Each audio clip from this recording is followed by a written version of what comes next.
In this video, we're going to talk about CapCut versus Final Cut Pro. CapCut is a video editor for the mobile creator. It is developed by ByteDance that can be used to edit videos easily on all devices. Its most impressive feature is its convenience, since it can be used on both desktops and smartphones through its app on iOS and Android platforms. It is packed with features that make editing easier and faster. In addition, it contains artificial intelligence tools for adding captions automatically, removing the background, and incorporating trending filters. CapCut is a great option for influencers who prefer a fast pace of work. Then we have Final Cut Pro.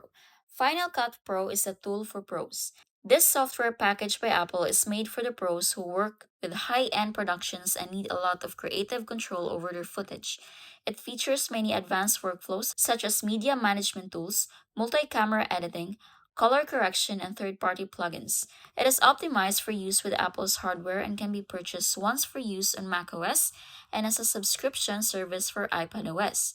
This is an option for those filmmakers and YouTubers who need to create long videos and render them with high performance. So, which is better for you? It all depends on your specific goals and what you are creating. The main differences are the CapCut app focuses on social media and quick editing, while Final Cut Pro is for professional level video production. For cross platform usage, CapCut works across all platforms from desktops to mobile devices. Final Cut Pro works only on Apple OS. For the learning curve, CapCut has an extremely low learning curve, while Final Cut Pro needs to be mastered by time. AI integration: CapCut comes with AI template capabilities.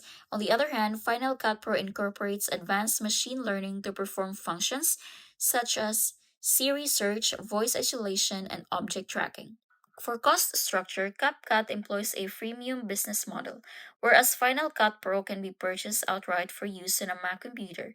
Users need to pay monthly or annually for an iPad version. In summary, if you're someone who prefers editing on their mobile device and loves using applications that leverage AI technologies, CapCut might be a better fit for you. However, if you are a pro editor or an ambitious filmmaker requiring a high level of color grading precision and support for multicam editing, Final Cut Pro would work best.